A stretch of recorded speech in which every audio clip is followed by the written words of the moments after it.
everyone, welcome to the 6th episode of Dermatologist Talks Science of Beauty. I'm Chelsea, and today we're going to be talking to Dr. Teo Wan Lin on all things sensitive skin.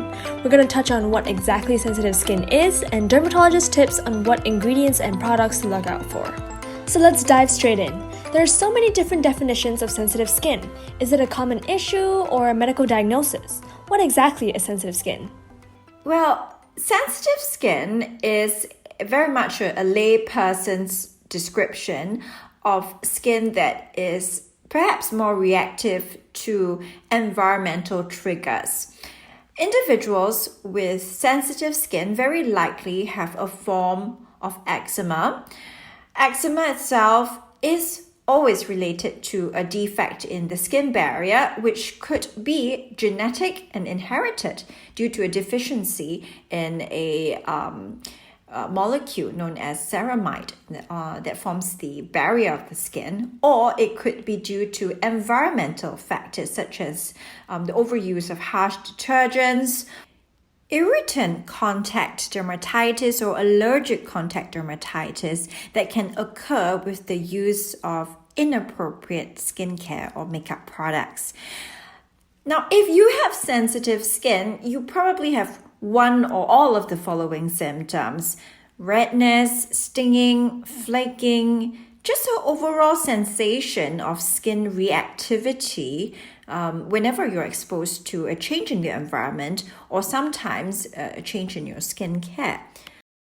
Let's say I have sensitive skin and I would like to use a new product. What are some things to look out for when trying out something new? So a tip that I would advise if you have sensitive skin and would like to try a new product is this. Now, before you apply a product on your face, you can always perform a small patch test. So take a good amount, say a pea-sized amount of the product, apply it on your inner arm over a circle area. For example, you can mark it with an eyebrow pencil and leave it on overnight. Now, if you develop any form of redness, irritation, stinging, pain, or swelling, then it's possible that you have an allergy to the product ingredients. Allergies are generally rare.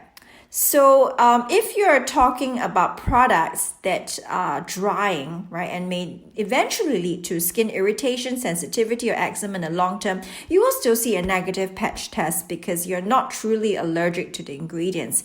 It's simply the process of their product stripping down your skin barrier until the cumulative damage occurs. And that's when you have the full-blown case of skin sensitivity.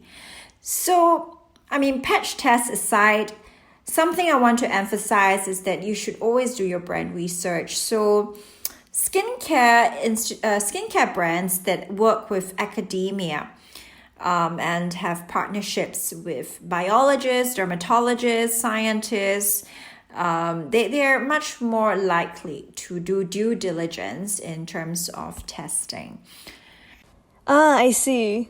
Since there are so many different skin types like oily, dry, acne-prone, or sensitive skin, should we be looking for specific products that cater to our skin type? Is there a need for customized or personalized skincare? Now, the idea of personalization of skincare is not entirely wrong, but perhaps it should be refined. So I want to emphasize that as a dermatologist, we have traditionally never distinguished between the types of cleansers we recommend for individuals with oily, acne-prone skin or those with sensitive, dry skin. By default, we always advise them to use gentle but effective cleansers.